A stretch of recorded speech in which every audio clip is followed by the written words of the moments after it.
الرحيم الحمد لله وكفى والصلاة والسلام على عباده الذين اصطفى سلام على المرسلين. Respected listeners, of the past year, because of the lockdown, our children, our youth have started to use the internet a lot more. So for a period of time when our children could not mix with their friends physically, they would use social media to interact with their friends whom they could not meet in person. Now the internet has its uses, but it also has certain risks as well. And because this week is National Child Safety Week, I wanted to talk on the aspect of internet safety.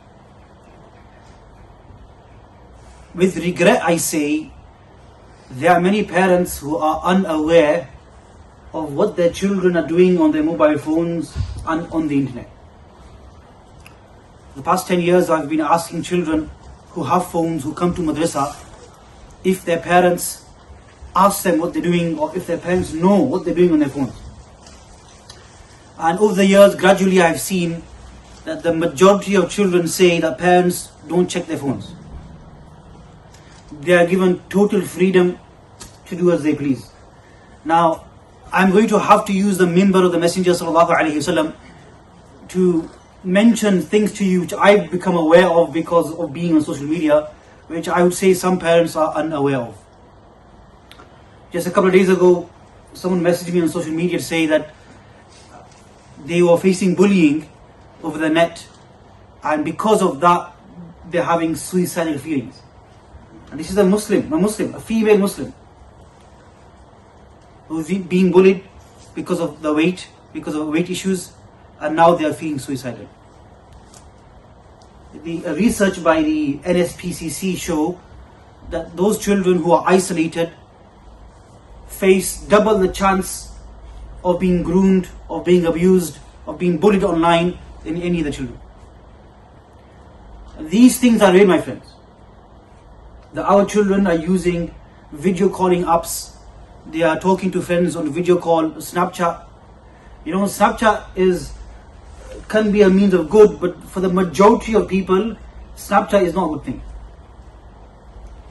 Because a person who does not truly believe in the qudra and the ilm ihata of Allah Jalla wa Ala, that Allah is watching me every second of my life, for that person, a snap which can disappear after being viewed can be used for many wrong reasons. And this is happening. I'm telling you of Muslim youth who have approached me and said, Mawlana, we have exchanged pictures using Snapchat. And I'm going to let your minds understand what pictures I'm talking about. And this is youth.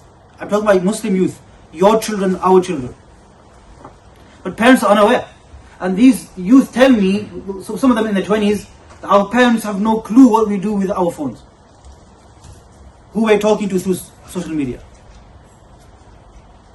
So I want to address parents and ask you to have a conversation with your children. Talk to them about the apps they are using. Get to know them. Ask them, what apps do you use? What apps do you like using? Talk to them in a manner which they understand.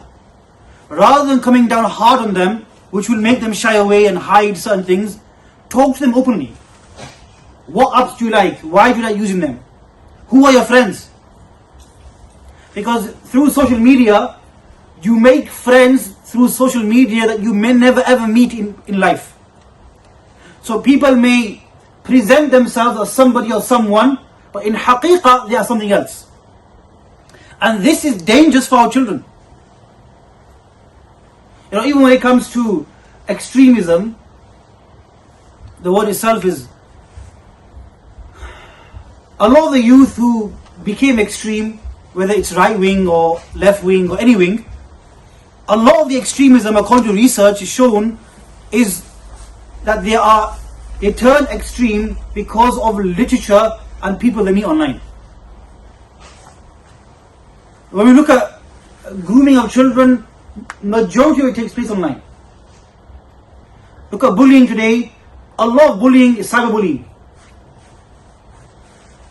Now we've had cases in the Muslim community, and I'm going to talk about this separately in another Jumu'ah, where some of our children, Muslim children, as close as Bradford, have taken their lives because of bullying. Muslim children. You know, we think that because we're Muslim, mental health does not affect our children or adults, and our children don't get suicidal thoughts. But the fact of the matter is, I, on the little level that I'm on in terms of social media, have come across many youth who have approached me with suicidal thoughts. And some of them have approached me after admitting to self-harm. So I plead with parents today that go home and have a conversation with your children. Talk to them about what they're doing. It could be they're using it for schoolwork, browsing, researching. But there is also the risk element of them using it for the wrong reasons. We ask Allah Jalla wa Ala to give us the tawfiq to fulfill the huquq of parenthood, and as the Messenger ﷺ said, the haqq of being a shepherd amongst our flock. Wa akhiru da'wana anil hamdulillah rabbil alamin.